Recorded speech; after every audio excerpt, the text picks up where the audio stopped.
একটা মেয়ে ওর একটা ছেলে, ওরা একে আরেকজনকে অনেক ভালোবাসে। এই ছেলেটা একটা ওয়ার্কশপে কাজ করতো, একটা গ্যারেজে কাজ করতো। একটা মেয়েটা একটা ভার্সিটিতে পড়তো। মেয়ের দাদা কলকাতার নামি দামি কুখ্যাত গুন্ডা।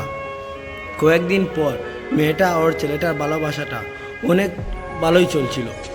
তারপর ওরা দুজন পালিয়ে বিয়ে করে নেয়। পালিয়ে বিয়ে করার পর ওরা দার্জিলিংয়ে চলে যায়।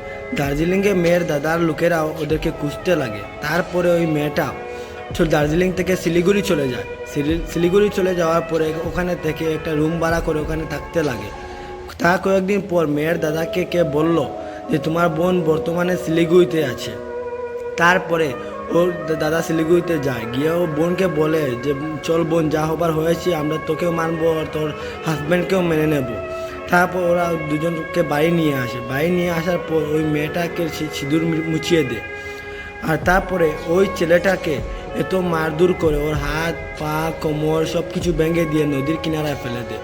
তারপর মেয়েটা অন্য একটা ছেলেকে বিয়ে করে নেয়। আমি এটাই বলতে চাই মেয়ে এবং ছেলেদেরকে, তোমরা তোমাদের নিজের পছন্দে কিছু উল্টো পুল্টো করবে না।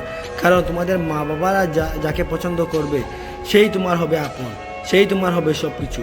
কারণ ওরা নিজের মা বাবা জানে যে নিজের মেয়েকে কার হাতে তুলে দিতে হবে।